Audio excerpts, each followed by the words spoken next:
जय श्री कृष्ण।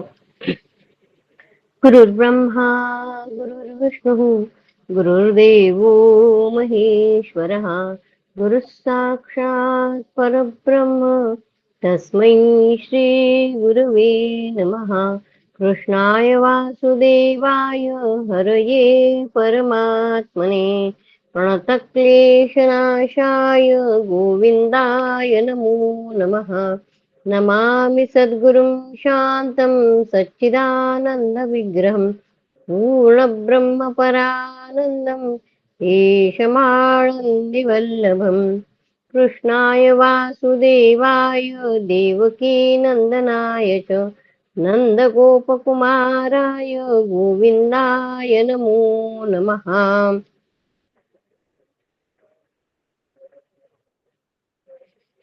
नमः पङ्कजनाभाय नमः पङ्कजमालिने नमः पङ्कजनेत्राय नमस्ते पङ्कजाङ्घ्रे। कृष्णं नारायणं वन्दे कृष्णं वन्दे व्रजप्रियं कृष्णं द्वैपायनं वन्दे कृष्णं वन्दे पृथासुतं सच्चिदानन्दरूपाय विश्वोत्पत्त्यादिहेतवे तापत्रविनाशाय श्रीकृष्णाय वयं नमः।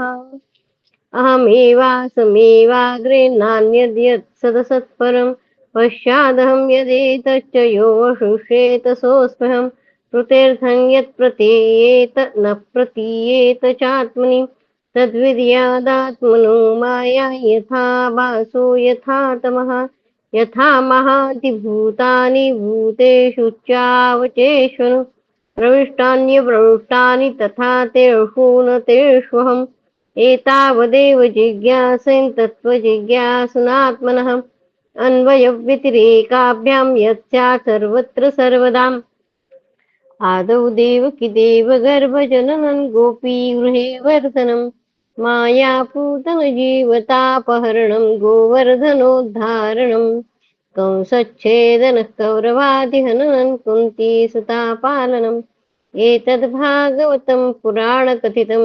श्रीकृष्णलीलामृतम् जन्माद्यस्य यतोऽन्वयादितरतश्चार्थेष्वभिघ्नेश्वराट् तेने ब्रह्महृदाय आदिकवये मुह्यन्ति यत्सूरयः तेजो वारिमृदां यथा विनिमयो यत्र त्रिसर्गो मृषा धाम्ना स्वेन सदा निरस्तकुहकं सत्यं परं धीमहि धर्मः प्रोज्झितकैतवोऽत्र परमो निर्मत्सराणां सतां वेद्यं वास्तवमत्र वस्तु शिवदं तापत्रयोन्मूलनं श्रीमद्भागवते महामुनिकृते किं वा परैरीश्वरः सद्यो हृद्यवरुध्यतेऽत्र कृतिभिः शुश्रूषुभिस्तत्क्षणात् निगमकल्पतरोर्गलितं फलं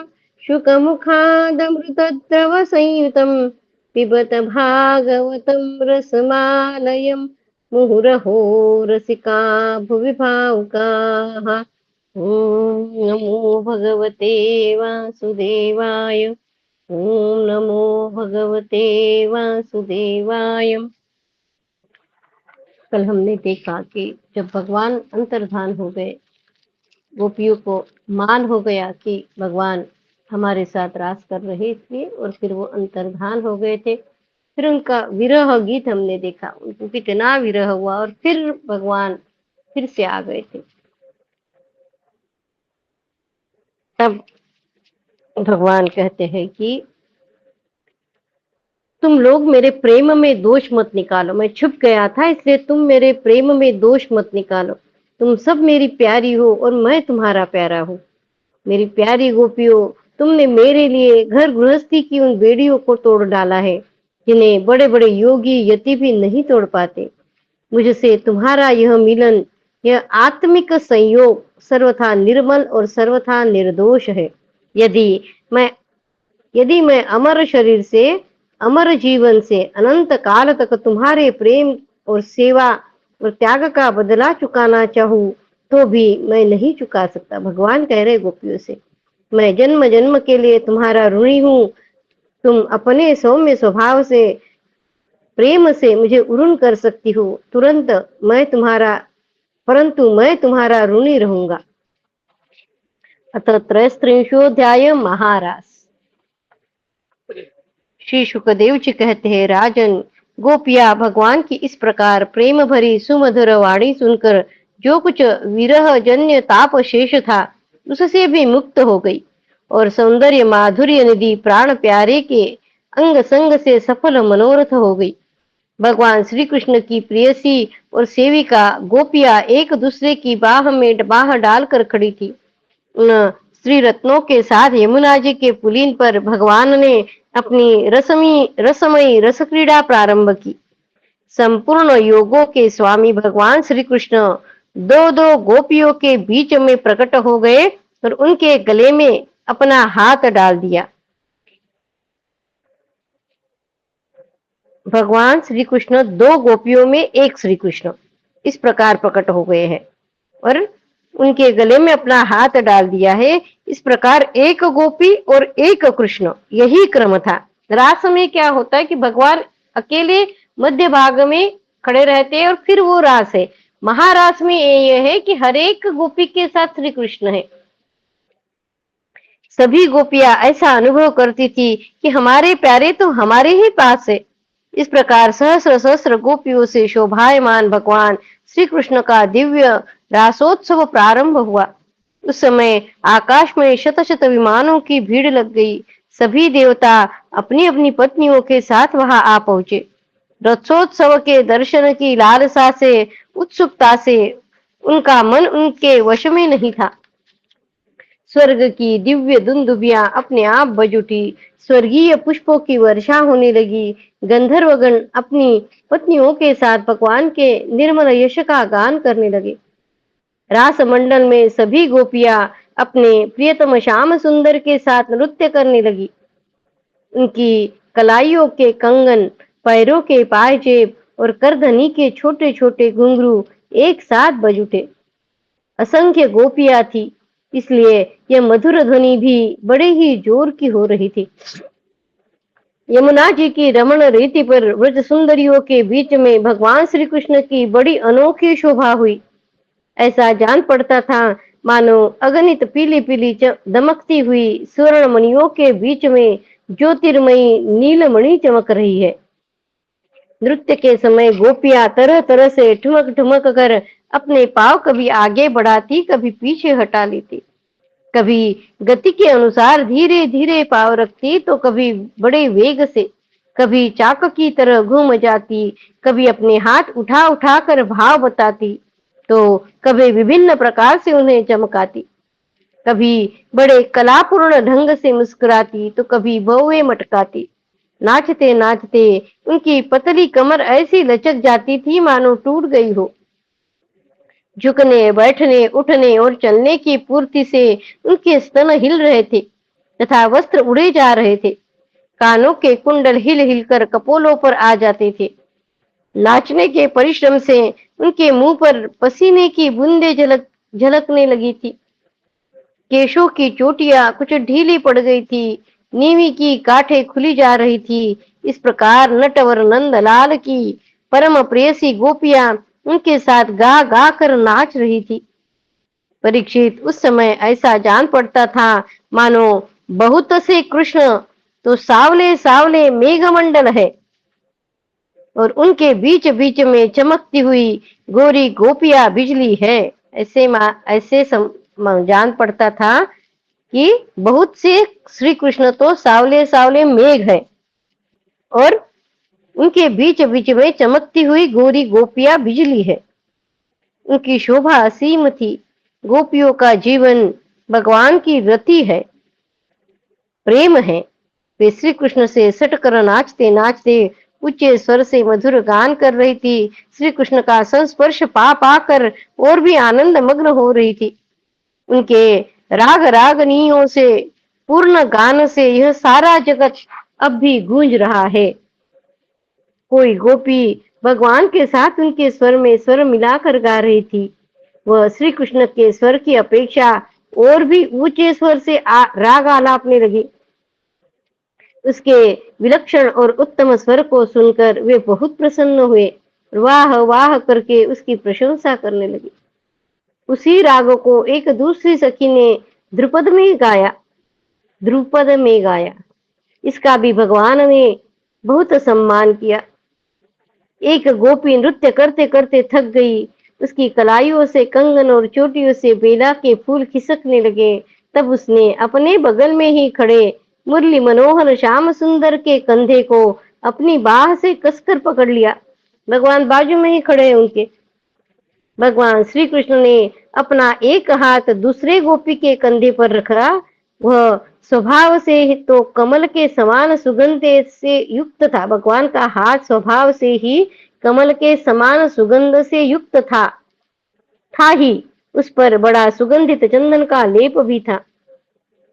उसकी सुगंध से वह गोपी पुलकित हो गई। उसका रोम रोम खिल उठा। उसने झट से उसे चूम लिया।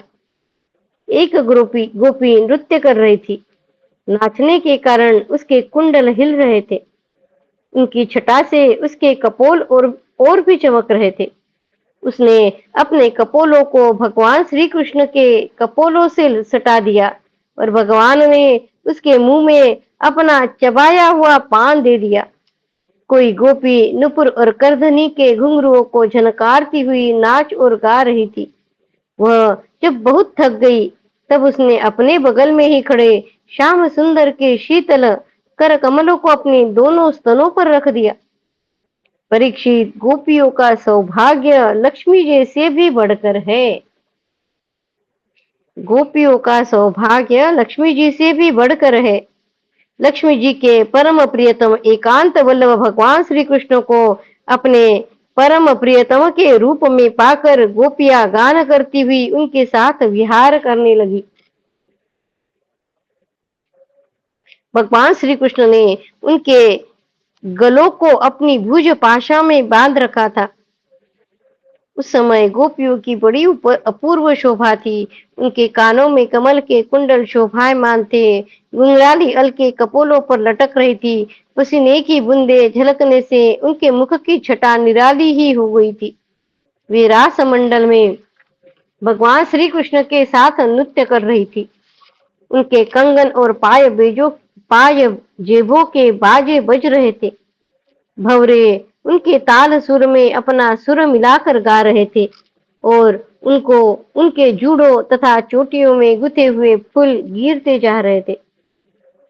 परीक्षित, जैसा नन्हा सा शिशु निर्विकार भाव से अपनी परछाई के साथ खेलता है, वैसे ही रमा रमण भगवान श्री कृष्ण कभी उन्हें अपने हृदय से लगा लेते, कभी हाथ से उनका अंग स्पर्श करते, कभी प्रेम भरी तिरछी चितवन से उनकी ओर देखते, तो कभी लीला से उन्मत्त हंसी हंसने लगते। इस प्रकार उन्होंने व्रज सुंदरियों के साथ क्रीड़ा की, विहार किया। परीक्षित, भगवान के अंगों का संस्पर्श प्राप्त करके गोपियों की इंद्रियां प्रेम और आनंद से विह्वल हो गई। उनके केश बिखर गए, फूलों के हार टूट गए और गहने अस्त व्यस्त हो गए।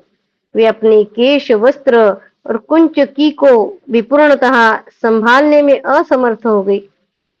भगवान श्री कृष्ण की यह रास क्रीड़ा देखकर स्वर्ग की देवांगनाएं भी मिलन की कामना से मोहित हो गई और समस्त तारों और ग्रहों के साथ चंद्रमा चकित यानी विस्मित हो गए। परीक्षित, यद्यपि भगवान आत्माराम है, उन्हें अपने अतिरिक्त और किसी की भी आवश्यकता नहीं है। भगवान आत्माराम है, उन्हें अपने अतिरिक्त किसी की भी आवश्यकता नहीं है। फिर भी उन्होंने जितनी गोपियां थी उतने ही रूप धारण किए और खेल खेल में उनके साथ इस प्रकार विहार किया। जब बहुत देर तक गान और नृत्य आदि विहार करने के कारण गोपियां थक गई, तब करुणामय भगवान श्री कृष्ण ने बड़े प्रेम से स्वयं अपने सुखद कर कमलों के द्वारा उनके मुंह पोंछे। परीक्षित, भगवान के कर कमल और नख स्पर्श से गोपियों को बड़ा आनंद हुआ।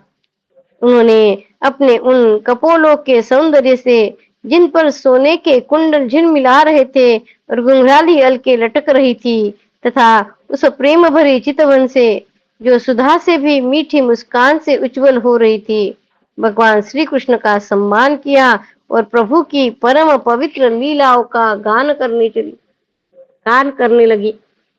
इसके बाद जैसे थका हुआ गजराज किनारों को तोड़ता हुआ हथिनियों के साथ जल में घुसकर क्रीड़ा करता है, वैसे ही लोक और वेद की मर्यादा का अतिक्रमण करने वाले भगवान ने अपनी थकान दूर करने के लिए गोपियों के साथ जल क्रीड़ा करने के उद्देश्य से यमुना के जल में प्रवेश किया।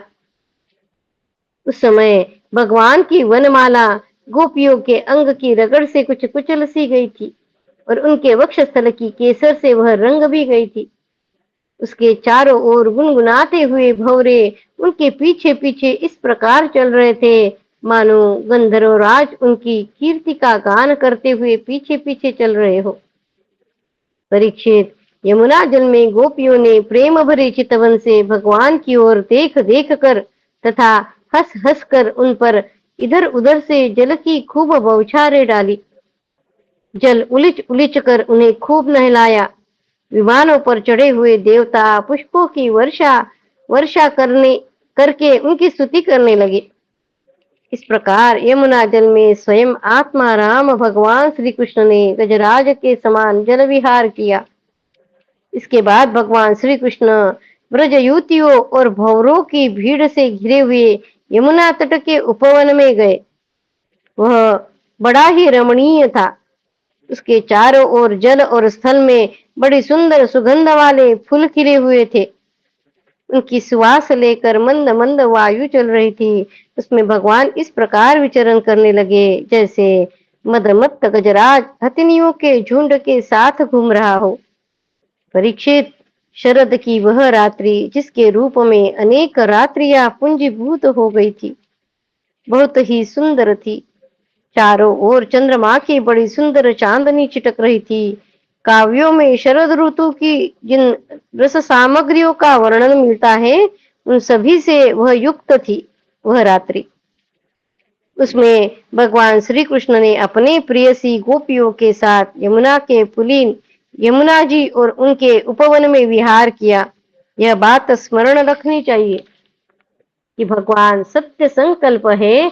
यह सब उनके चिन्मय संकल्प की चिन्मयी लीला है। यह बात स्मरण रखनी चाहिए कि भगवान सत्य संकल्प है। यह सब उनके चिन्मय संकल्प की चिन्मयी लीला है और उन्होंने इस लीला में काम भाव को, उसकी चेष्टाओं को तथा उसकी क्रियाओं को सर्वथा अपने अधीन कर रखा था। उन्हें अपने आप में कैद कर रखा था। राजा परीक्षित ने पूछा, भगवान श्री कृष्ण सारे जगत के एकमात्र स्वामी हैं।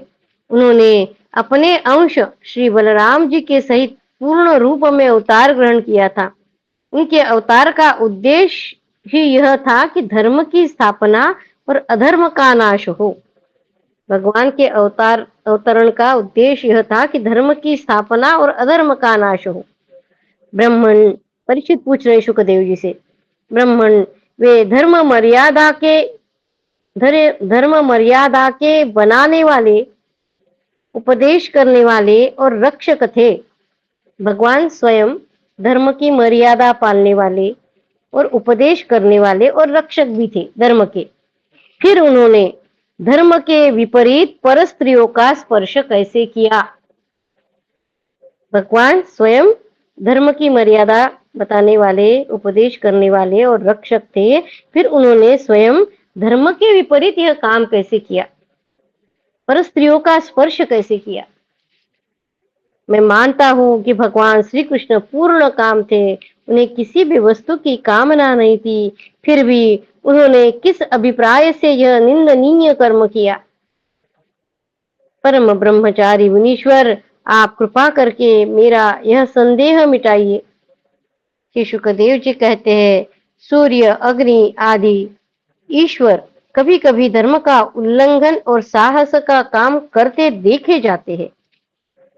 शुकदेव जी कहते हैं कि सूर्य, अग्नि और ईश्वर कभी कभी धर्म का उल्लंघन और साहस का काम करते देखे जाते हैं। परंतु उन कामों से उन तेजस्वी पुरुषों को कोई दोष नहीं लगता। प्रश्न पूछा था कि पर स्त्रियों का स्पर्श कैसे किया, उसके ऊपर, क्योंकि वो तो स्वयं मर्यादा वाले और उपदेश करने वाले हैं, तो फिर उन्होंने ऐसा काम क्यों किया? उसके बारे में शुकदेव जी कहते हैं कि कभी-कभी धर्म का उल्लंघन और साहस का काम करते देखे जाते हैं ईश्वर भी, परंतु उन कर्मों से उन तेजस्वी पुरुषों को कोई दोष नहीं आता। देखो अग्नि, उदाहरण दिए, देखो अग्नि सब कुछ खा जाता है, परंतु उन पदार्थों के दोष से लिप्त नहीं होता। जिन लोगों में ऐसी सामर्थ्य नहीं है, उन्हें मन से भी वैसी बात कभी नहीं सोचनी चाहिए। शरीर से करना तो दूर रहा, यदि मूर्खतावश कोई ऐसा काम कर बैठे तो उसका नाश हो जाता है। भगवान शंकर ने हलाहल विष पी लिया था, दूसरा कोई पिए तो वह जलकर भस्म हो जाएगा। यानी जैसे कि अभी भगवान रास लीला कर रहे, तो किसी को भी लग सकता है कि मैं भी कर सकता हूँ, तो उसके बारे में वो बता रहे हैं। जिन लोगों में सामर्थ्य नहीं है, उन्हें मन से भी वैसी बात कभी नहीं सोचनी चाहिए। शरीर से करना तो दूर रहा, यदि मूर्खतावश कोई ऐसा काम कर बैठे तो उसका नाश हो जाता है। भगवान शंकर ने हलाहल विष पी लिया था, दूसरा कोई पिए तो वह जलकर भस्म हो जाएगा। इसलिए इस प्रकार के जो शंकर आदि ईश्वर है, अपने अधिकार के अनुसार उनके वचनों को ही सत्य मानना और उसी के अनुसार आचरण करना चाहिए। उनके आचरण का अनुकरण तो कहीं नहीं किया जाता है। जो कुछ भी बातें बताई है, उसका, उनके आचरण का अनुकरण नहीं करना है, उसको सत्य मानना है। रास हुई है, ये सत्य है, पर उसका अनुकरण नहीं करना है। अपने अधिकार के अनुसार उनके वचनों को ही सत्य मानना, उसके अनुसार आचरण करना, पर अनुकरण नहीं करना है। इसलिए बुद्धिमान पुरुष को चाहिए कि उनका जो आचरण उनके उपदेश के अनुकूल हो, उसी को जीवन में उतारे। जो अनुकूल हो उसी को जीवन में उतारे। बुद्धिमान पुरुष को चाहिए कि उनका जो आचरण उनके उपदेश के अनुकूल हो, उसी को जीवन में उतारे। परीक्षित, वे सामर्थ्यवान पुरुष अहंकारहीन होते हैं। शुभ कर्म करने में उनका कोई सांसारिक स्वार्थ नहीं होता है और अशुभ कर्म करने में नुकसान नहीं होता है। वे स्वार्थ और अनर्थ से ऊपर उठे हुए हैं। सामर्थ्यवान पुरुष बताया है, वे स्वार्थ और अनर्थ से ऊपर उठे हुए होते हैं। जब उन्हीं के संबंध में ऐसी बात है, तब जो पशु पक्षी मनुष्य देवता आदि समस्त चराचर जीवों के एकमात्र प्रभु सर्वेश्वर भगवान है, उनके साथ मानवीय शुभ और अशुभ का संबंध कैसे जोड़ा जा सकता है? जिनके चरण कमलों के रज का सेवन करके भक्तजन तृप्त हो जाते हैं, जिनके साथ योग प्राप्त करके उसके प्रभाव से योगी जन अपने सारे कर्म बंधन काट डालते हैं, और विचारशील दानी जन जिनके तत्व का विचार करके तत्व स्वरूप हो जाते हैं तथा समस्त कर्म बंधनों से मुक्त होकर स्वच्छंद विचरते हैं, वे ही भगवान अपने भक्तों की इच्छा से अपना चिन्मय श्री विग्रह प्रकट करते हैं। तब भला उनमें कर्म बंधन की कल्पना ही कैसे हो सकती है? भगवान में कर्म बंधन की कल्पना ही कैसे हो सकती है? गोपियों के, उनके पतियों के और संपूर्ण शरीरधारियों के अंतकरणों में जो आत्मा रूप से विराजमान है, जो सबके साक्षी और परम पति है, वही तो अपना दिव्य चिन्मय श्री विग्रह प्रकट करके यह लीला कर रहे हैं। जो सब शरीरधारियों के अंतकरण में आत्मा रूप से विराजमान है, जो सबके साक्षी है, वही तो अपनी दिव्य चिन्मय श्री विग्रह प्रकट करके यह लीला कर रहे हैं। भगवान जीवों पर कृपा करने के लिए ही अपने को मनुष्य रूप में प्रकट करते हैं और ऐसी लीलाएं करते हैं जिन्हें सुनकर जीव भगवत परायण हो जाए। जीव भगवत परायण हो जाए, इसीलिए भगवान मनुष्य रूप में प्रकट होते हैं और लीलाएं करते हैं। वह सुनकर जीव भगवत परायण हो जाता है। अगर भगवान लीला करेंगे ही नहीं तो हम क्या सुनेंगे और किसका कीर्तन करेंगे और कैसे हम वहां से मुक्त हो सकते, कैसे हम भगवत परायण हो सकते जब तक वो लीला नहीं करेंगे।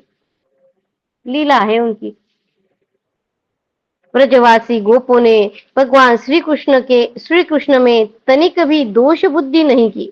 गोपों ने, वे उनकी योग माया से मोहित होकर ऐसा समझ रहे थे कि हमारी पत्नियां हमारे पास ही है।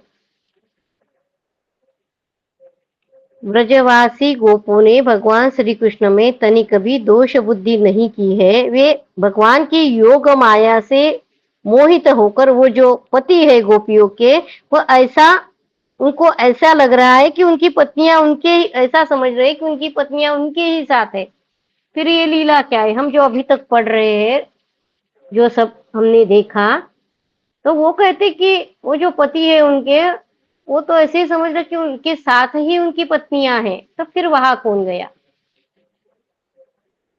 ब्रह्मा की रात्रि के बराबर वह रात्रि बीत गई। ब्राह्म मुहूर्त आया। यद्यपि गोपियों की इच्छा अपने घर लौटने की नहीं थी, फिर भी भगवान श्री कृष्ण की आज्ञा से वे अपने अपने घर चली गई, क्योंकि वे अपनी प्रत्येक चेष्टा से, प्रत्येक संकल्प से केवल भगवान को ही प्रसन्न करना चाहती थी।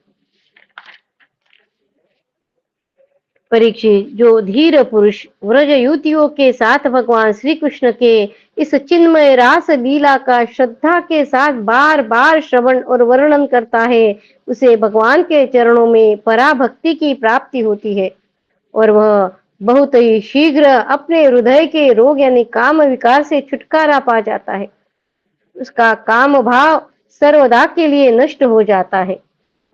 रास लीला में हमने काम भाव को ही उत्तेजित हुआ देखा है और फिर भगवान कहते कि जो ये मेरा सुनेगा, इसका कीर्तन करेगा, बार बार श्रवण करेगा, उसको पराभक्ति मिलेगी और फिर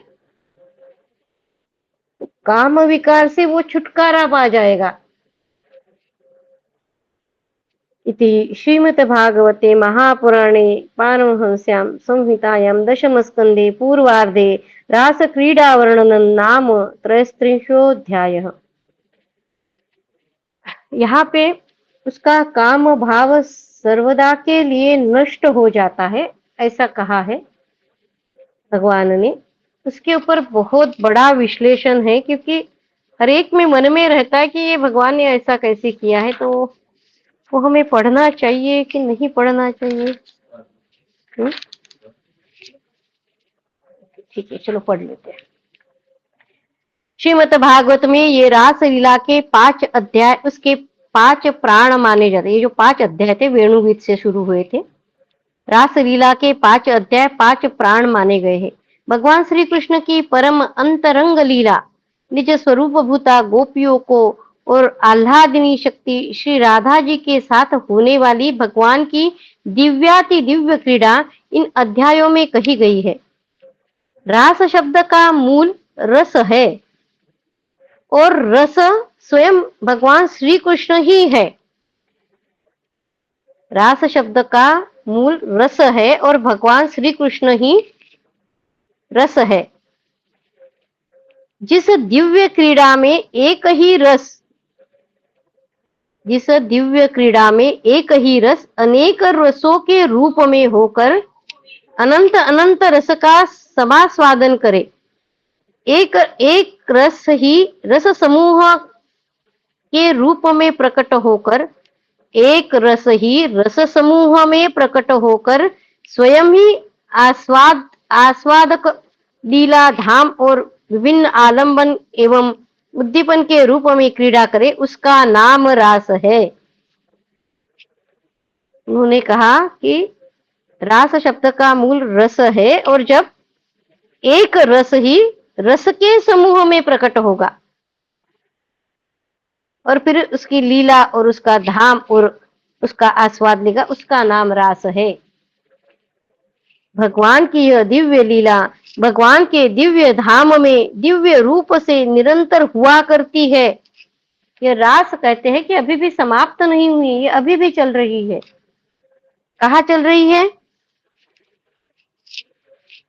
भगवान की यह दिव्य लीला भगवान के दिव्य धाम में दिव्य रूप से निरंतर हुआ करती है। यह भगवान की विशेष कृपा से प्रेमी साधकों के हितार्थ कभी कभी अपने दिव्य धाम के साथ ही भूमंडल पर भी अवतीर्ण हुआ करती है। ये भगवान के दिव्य धाम में वह रास लीला चल रही है, पर कभी कभी साधकों के हितार्थ या फिर वह अपने दिव्य धाम के साथ ही भूमंडल पर अवतीर्ण हुआ करती है। पूरे धाम के साथ भूमंडल पर अवतीर्ण होती है, जिसको देख सुन एवं गाकर तथा स्मरण चिंतन करके अधिकारी पुरुष रस स्वरूप भगवान की इस परम रसमयी लीला का आनंद ले सके और स्वयं भी भगवान की लीला में सम्मिलित होकर अपने को कृतकृत्य कर सके। इस पंचाध्यायी में वंशध्वनि गोपियों के अभिसार, श्री कृष्ण के साथ उनकी बातचीत, रमन श्री राधा जी के साथ अंतर्धान, वो जो एक गोपी बताए थे ना विरह गीत में, हमने देखा कि गोपियों के लगा कि एक प्रेयसी के साथ वो चले गए हैं, उसके पैर नहीं दिख रहे, वो जो सब वर्णन था, वो श्री राधा जी के साथ अंतर्धान, पुनः प्राकट्य, गोपियों के द्वारा दिए हुए वसनासन पर विराजना, गोपियों के कूट प्रश्न का उत्तर, रास नृत्य, क्रीड़ा, जलकेली और वन विहार का वर्णन, जो मानवी भाषा में होने पर भी वस्तुतः परम दिव्य है। इन 5 अध्यायों में क्या क्या बताया है? वंशध्वनि, गोपियों के अभिसार, श्री कृष्ण के साथ उनकी बातचीत, रमन श्री राधा जी के साथ अंतर्धान, पुनः प्राकट्य, गोपियों के द्वारा दिए हुए आसन पर विराजना, गोपियों के कूट प्रश्न का उत्तर, रास नृत्य, क्रीड़ा, जल क्रीड़ा और वन विहार का वर्णन है, जो मानवीय भाषा में होने पर भी वस्तुतः परम दिव्य है। समय के साथ ही मानव मस्तिष्क भी पलटता रहता है, ये विश्लेषण है पूरा। समय के साथ ही मानव मस्तिष्क भी पलटता रहता है, कभी अंतर्दृष्टि की प्रधानता हो जाती है और कभी बहिर्दृष्टि की।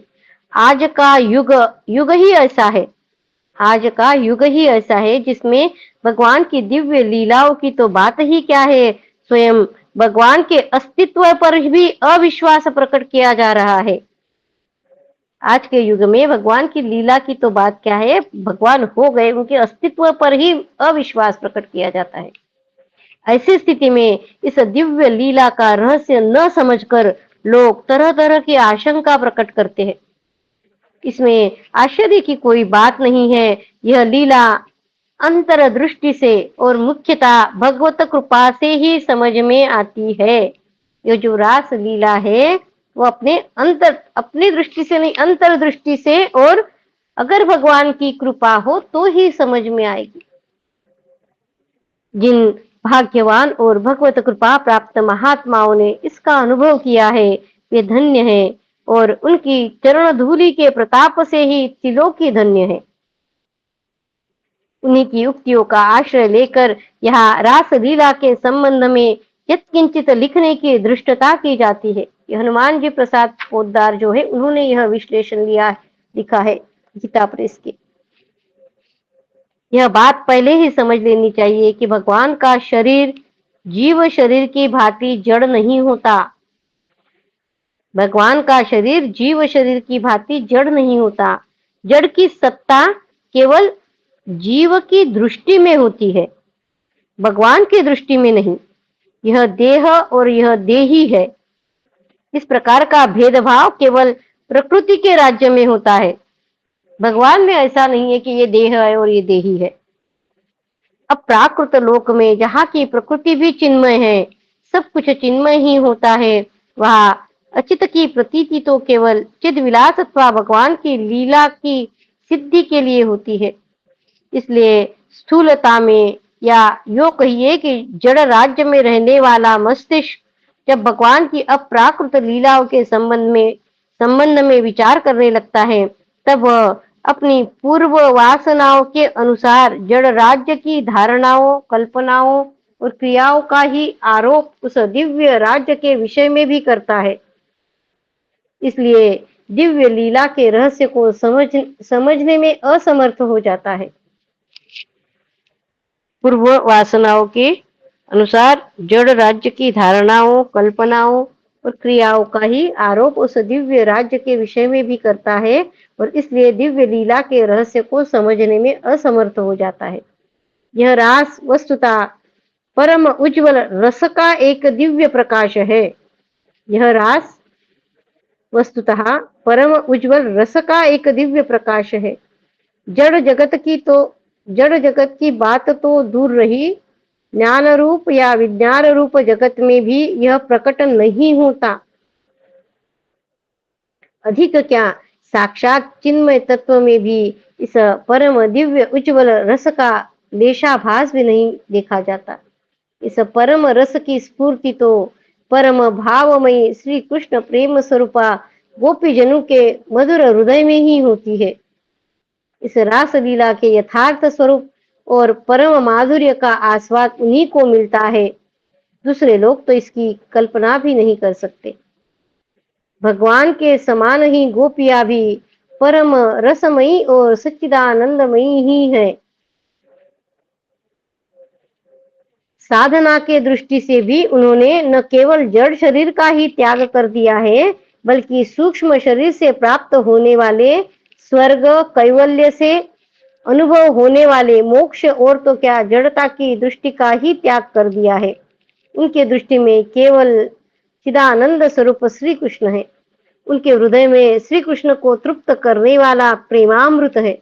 उनकी इस अलौकिक स्थिति में स्थूल शरीर, उसकी स्मृति और उसके संबंध से होने वाले अंग संग की कल्पना किसी भी प्रकार नहीं की जा सकती। उनकी इस अलौकिक स्थिति में गोपियों के जो स्थूल शरीर और उसकी स्मृति शरीर की और उसके संबंध से होने वाले अंग संग की कल्पना किसी भी प्रकार नहीं की जा सकती। ऐसी कल्पना तो केवल देहात्म बुद्धि से जकड़े हुए जीवों की ही होती है। जिन्होंने गोपियों को पहचाना है, उन्होंने गोपियों की चरण धूलि का स्पर्श प्राप्त करके अपनी कृतकृत्यता चाही है। जिन्होंने गोपियों को पहचाना है, उन्होंने गोपियों की चरण धूलि का स्पर्श प्राप्त करके अपनी कृतकृत्यता चाही है। ब्रह्मा, शंकर, उद्धव और अर्जुन ने गोपियों की उपासना करके भगवान के चरणों में वैसे प्रेम का वरदान प्राप्त किया है या प्राप्त करने की अभिलाषा की है। ब्रह्मा, शंकर, उद्धव और अर्जुन, इन गोपियों के दिव्य भाव को साधारण स्त्री पुरुष के भाव जैसा मानना गोपियों के प्रति, भगवान के प्रति और वास्तव में सत्य के प्रति महान अन्याय एवं अपराध है। इस अपराध से बचने के लिए भगवान की दिव्य लीलाओं पर विचार करते समय उनकी अप्राकृत दिव्यता का स्मरण रखना परम आवश्यक है। भगवान की यह दिव्य कौन सी भी लीला हो, लीलाओं पर विचार करते समय भगवान क्या है, उनकी अप्राकृत दिव्यता का स्मरण रखना परम आवश्यक है। भगवान का चिदानंद शरीर दिव्य है, वह अजन्मा और अविनाशी है। वह नित्य सनातन शुद्ध भगवत स्वरूप ही है। भगवान का शरीर दिव्य है, अजन्मा है, अविनाशी है, सनातन शुद्ध भगवत स्वरूप ही है। इसी प्रकार गोपियां दिव्य जगत की भगवान की स्वरूप भूता अंतरंग शक्तियां है। ये जो गोपियां है वो भगवान की अंतरंग शक्तियां है। इन दोनों का संबंध भी दिव्य ही है। यह उच्चतम भाव राज्य की लीला स्थूल शरीर और स्थूल मन से परे है। आवरण भंग के अनंतर अर्थात चिरहरण करके जब भगवान स्वीकृति देते हैं तब इसमें प्रवेश होता है। चिरहरण के बाद जब भगवान स्वीकृति देते हैं तब इसमें प्रवेश होता है। प्राकृत देह का निर्माण होता है स्थूल और सूक्ष्म और कारण, इन तीन देहों के संयोग से प्राकृत देह का निर्माण होता है स्थूल, सूक्ष्म और कारण इन तीन देहों के संयोग से। जब तक कारण शरीर रहता है तब तक इस प्राकृत देह से जीव का छुटकारा नहीं मिलता। कारण शरीर कहते हैं पूर्वकृत कर्मों के उन संस्कारों को। प्राकृत कारण शरीर कहते हैं, कारण शरीर किसे कहा है? पूर्वकृत जो कर्मों के उन संस्कारों को जो देह निर्माण में कारण होते हैं। इस कारण शरीर के आधार पर पूर्व जन्म के कैसे संस्कार है उसके अनुसार वह देह प्राप्त होता है। किस कारण शरीर के आधार पर जीव को बार बार जन्म मृत्यु के चक्कर में पड़ना होता है और यह चक्र जीव की मुक्ति न होने तक अथवा कारण का सर्वथा अभाव न होने तक चलता ही रहता है। कारण शरीर के आधार पर जीवों को बार बार जन्म मृत्यु के चक्कर में पड़ना होता है।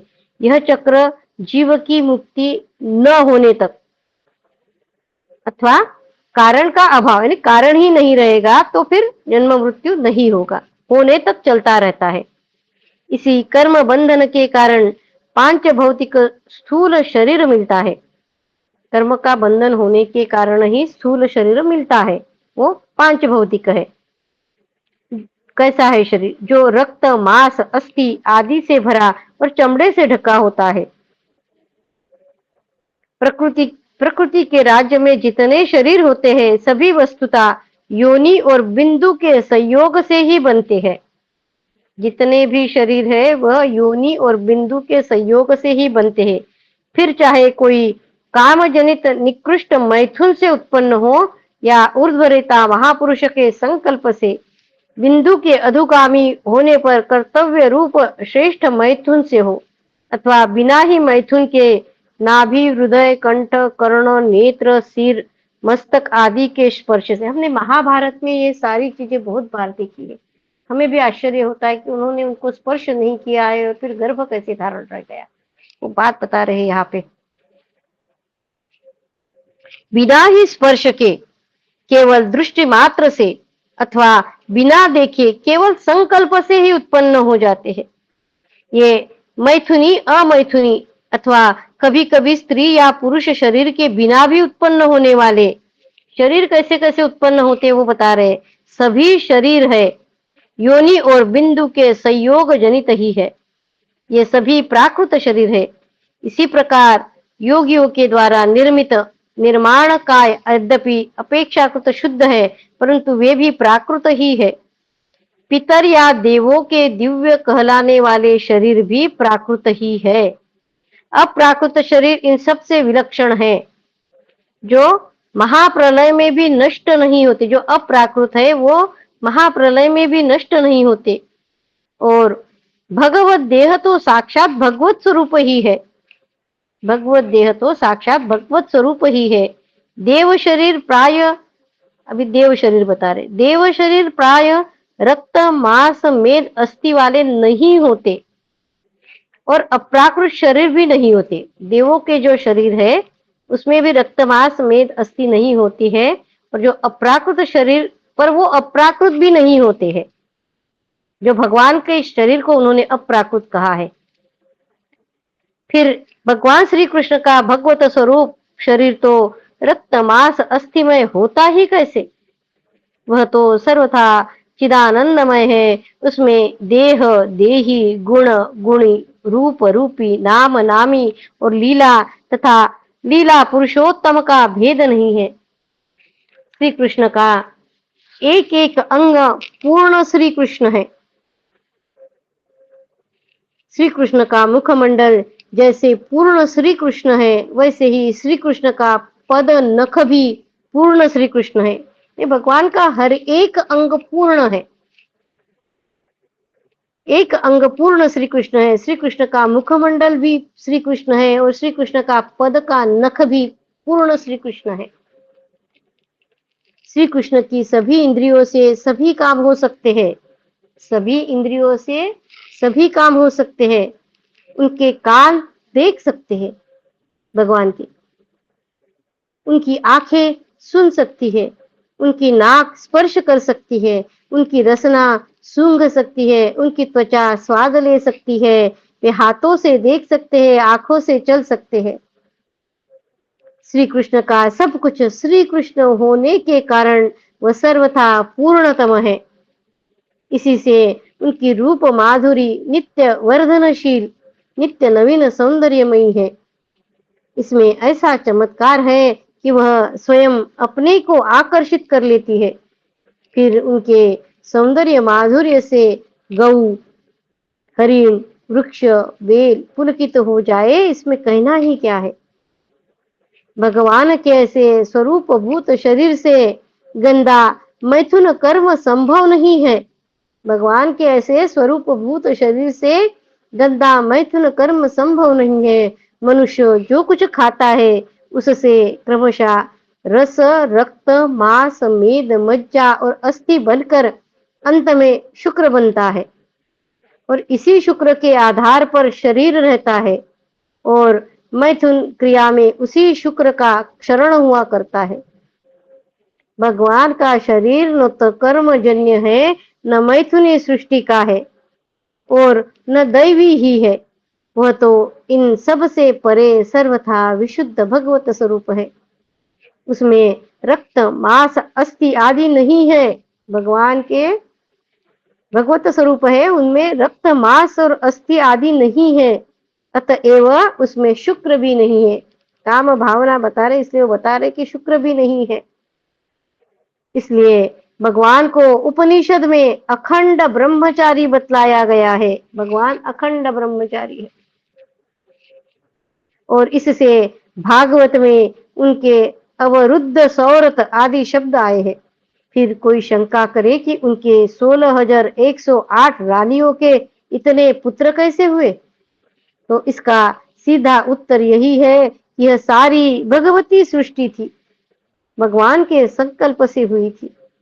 भगवान के शरीर में जो रक्त, मांस आदि दिखलाई पड़ते हैं वह तो भगवान की योग माया का चमत्कार है। हम जो मनुष्य के रूप में भगवान को वहां पे देख रहे हैं वो उनके योग माया का चमत्कार है।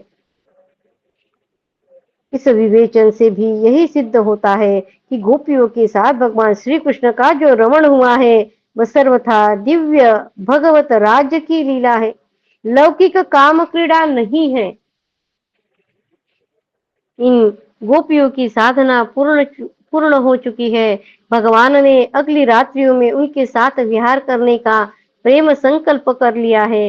इसी के साथ उन गोपियों को भी जो नित्य सिद्धा है, लोक दृष्टि में विवाहिता भी है, इन्हीं रात्रियों में दिव्य लीला में सम्मिलित करना है। वे ये चीरहरण के बाद का प्रसंग बता रहे हैं। वे अगली रात्रियां कौन सी है, यह बात भगवान की दृष्टि के सामने है।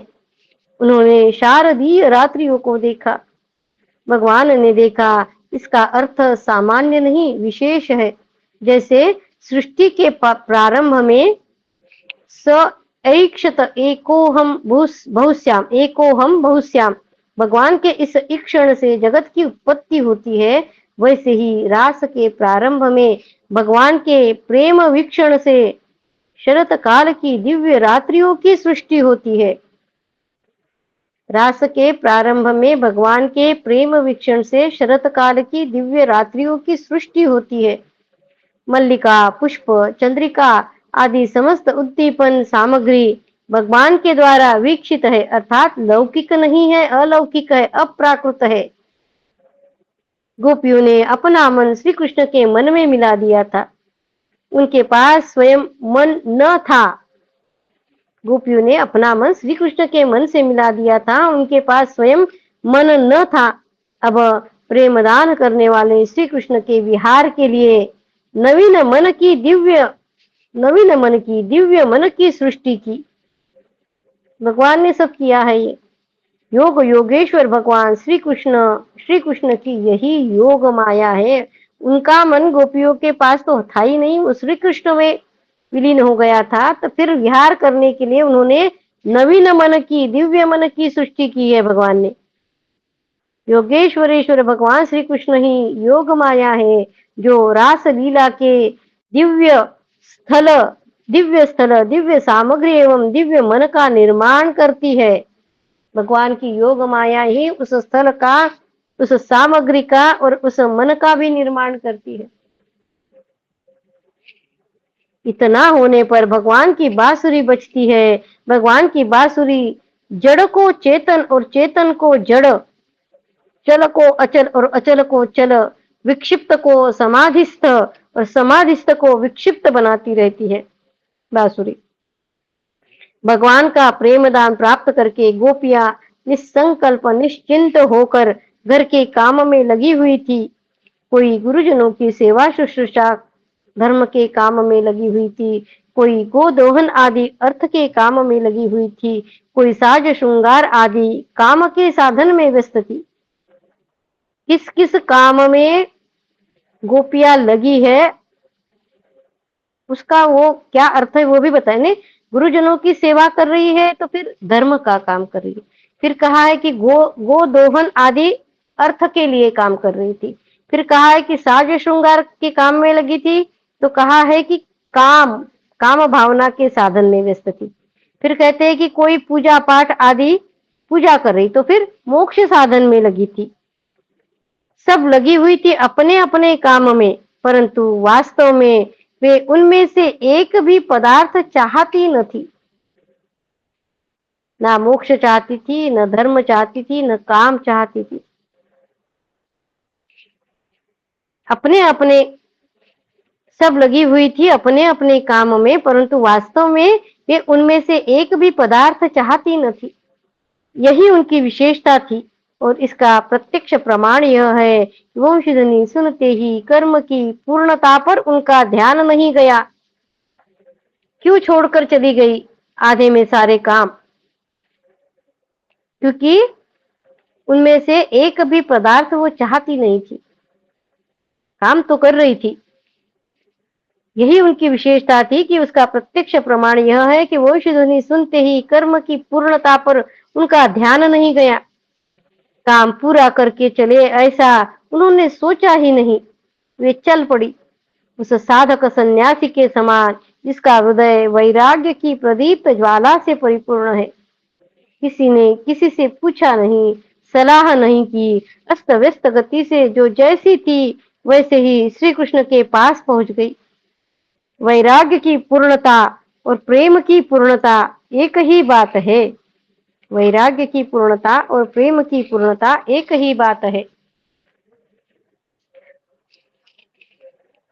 दो नहीं। गोपिया ब्रज और श्री कृष्ण के बीच में मूर्तिमान वैराग्य है। जो मूर्तिमान प्रेम, क्या इसका निर्णय कोई कर सकता है? यानी गोपिया वैराग्य है या मूर्तिमान वैराग्य है या मूर्तिमान प्रेम है, इसका निर्णय कोई कर सकता है? साधना के दो भेद है। एक मर्यादा पूर्ण वैध साधना, साधना करते समय मर्यादा से युक्त होकर साधना करना, और दूसरा मर्यादा रहित अवैध प्रेम साधना। दोनों के ही अपने स्वतंत्र स्वतंत्र नियम है। वैध साधना में जैसे नियमों के बंधन का सनातन, जो भी साधना कर रहे हैं, जो मर्यादा पूर्ण वैध साधना जो है उसके बारे में बता रहे हैं कि वैध साधना में जैसे नियमों के बंधन का, सनातन पद्धति का, कर्तव्यों का और विविध पालनीय कर्मों का त्याग साधना से भ्रष्ट करने वाला और महान हानिकारक है, वैसे ही अवैध प्रेम साधना में इनका पालन कलंक रूप होता है। यह बात नहीं है कि इन सब आत्मोन्नति के साधनों को वह अवैध प्रेम साधना का साधक जानबूझकर छोड़ देता है। यह बात यह है कि वह स्तर ही ऐसा है जहाँ इनकी आवश्यकता नहीं है। जो अवैध साधना प्रेम साधना है उसमें ये यहाँ अपने अपने आप से ही छूट जाते। कोई नियम नहीं है, कोई पद्धति नहीं है, कोई कर्तव्य नहीं है, कुछ पालनीय कर्म नहीं है। वो जो अवैध साधना बता रहे, अपने आप वैसे ही छूट जाते हैं जैसे नदी के पार पहुंच जाने पर स्वाभाविक ही नौका की सवारी छूट जाती है। जमीन पर तो नौका पर बैठकर चलने का प्रश्न उठता है न। ऐसा चाहने वाला करने वाला बुद्धिमान ही माना जाता है। ये सब साधन वही तक रहते हैं जहां तक सारी वृत्तियां सहज स्वेच्छा से सदा सर्वदा एकमात्र भगवान की ओर दौड़ने नहीं लग जाती। साधन वही तक है जब तक सारी वृत्तियां एकमात्र भगवान की ओर दौड़ने नहीं लग जाती। साधन उसी के लिए चाहिए। इसलिए भगवान ने गीता में एक जगह तो अर्जुन से कहा है, श्लोक भी है, न मे पार्थास्य कर्तव्यम त्रिश्लोकेषु किंचन नानवाप्तम वाप्तव्यम वर्त एव च कर्मणि यदि यन्न वर्तेयं जातु कर्मण्यतन्द्रितः मम वर्तमान वर्तन्ते मनुष्याः पार्थ सर्वशः उत्सीदेयुरिमे लोकान् न कुर्याम् कर्म चेदहम् संकरस्य च कर्ता स्याम् उपहन्यामिमः प्रजाः सक्ताः कर्मण्य विद्वांसो यथा कुर्वन्ति भारत कुर्याद् विद्वांस तथा सक्तश्चिकीर्षुर् लोक संग्रहम्। अर्जुन, यद्यपि तीनों लोकों में मुझे कुछ भी करना नहीं है और न मुझे किसी वस्तु को प्राप्त ही करना है। भगवान को कुछ भी तीनों लोकों में कुछ भी करना नहीं है, कोई वस्तु प्राप्त करनी नहीं है जो मुझे न प्राप्त हो, तो भी मैं कर्म करता हूँ। कुछ नहीं चाहिए फिर भी मैं कर्म करता हूँ। यदि मैं सावधान होकर कर्म न करूं तो अर्जुन, मेरी देखा देखी लोग कर्मों को छोड़ बैठेंगे और जो मेरे कर्म न करने से ये सारे लोग भ्रष्ट हो जाएंगे। भगवान बता रहे हैं कि मैं सावधान होकर कर्म अगर नहीं करूंगा तो मुझे देखकर बाकी लोग भी सारे कर्मों को छोड़ देंगे और मेरे कर्म न करने से ये सारे लोग भ्रष्ट हो जाएंगे। भगवान का तो कुछ नहीं जाएगा और बाकी लोग भगवान कुछ नहीं करे ये देखकर वो भ्रष्ट हो जाएंगे। तथा मैं इन्हें वर्ण संकर बनाने वाला और सारी प्रजा का नाश करने वाला बनूं। इसलिए मेरे इस आदर्श के अनुसार अनासक्त ज्ञानी पुरुष को भी लोक संग्रह के लिए वैसे ही कर्म करना चाहिए जैसे कर्म में आसक्त अज्ञानी लोग करते हैं। जो अनासक्त है उसे भी कर्म करना चाहिए और कर्म में आसक्त अज्ञानी लोग जैसे करते हैं वैसा भी उन्हें भी करना चाहिए। किस लिए? तो लोक संग्रह के लिए। यहाँ भगवान आदर्श लोक संग्रही महापुरुष के रूप में बोलते हैं। लोक नायक बनकर सर्वसाधारण को शिक्षा देते हैं। इसलिए स्वयं अपना उदाहरण देकर लोगों को कर्म में प्रवृत्त करना चाहते हैं।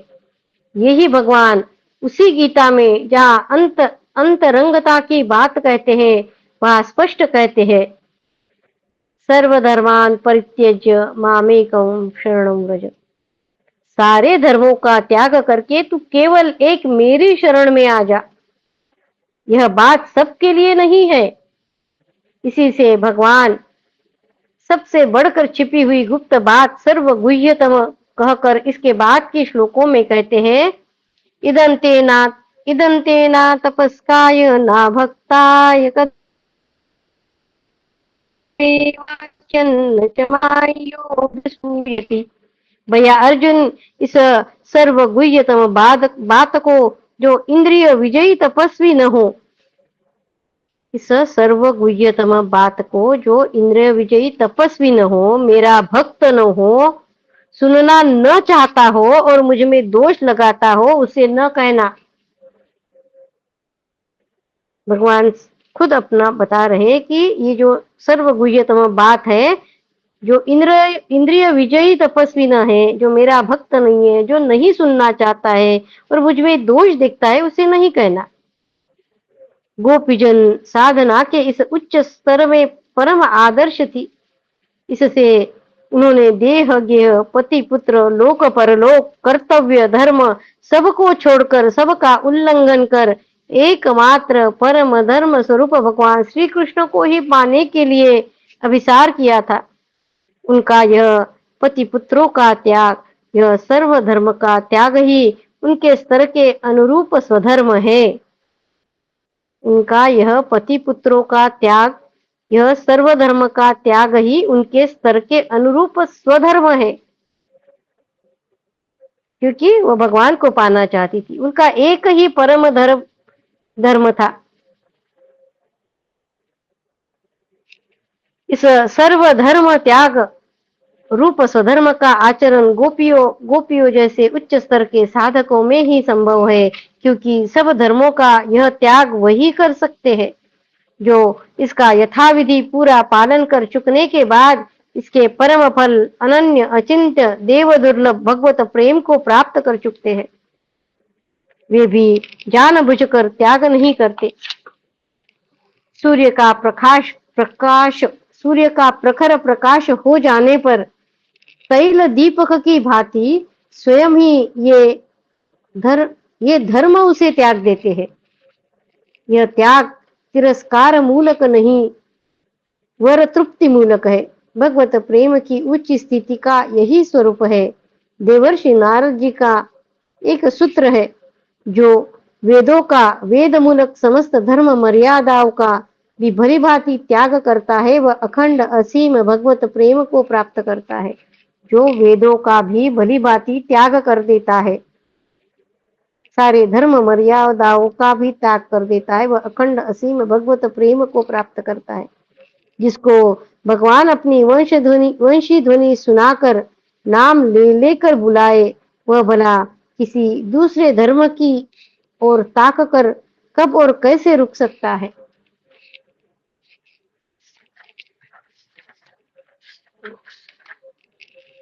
हम यहाँ रुक जाएंगे, ये बहुत बड़ा है।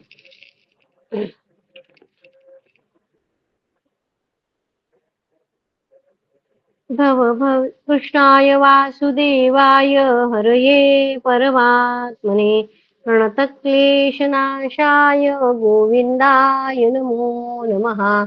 ॐ नमो भगवते वासुदेवाय। ॐ नमो भगवते वासुदेवाय। भव भवे यथा भक्तिः पादयोस्तव जायते, तथा कुरुष्व देवेश नाथस्त्वं नो यतः प्रभो। नाम संकीर्तनं यस्य सर्वपापप्रणाशनं, प्रणामो दुःखशमनस्तं नमामि हरिं परं। तं नमामि हरिं परं। त्वदीयं वस्तु गोविन्द तुभ्यमेव समर्पये। तेन त्वदङ्घ्रिकमले रतिं मे यच्छ शाश्वतीम्। ॐ पूर्णमदः पूर्णमिदं पूर्णात् पूर्णमुदच्यते, पूर्णस्य पूर्णमादाय पूर्णमेवावशिष्यते। ॐ शान्ति शान्ति शान्तिः। हरि ओम तत्सत्। श्रीकृष्णार्पणमस्तु। श्रीगुरुभ्यो नमः। ईश्वर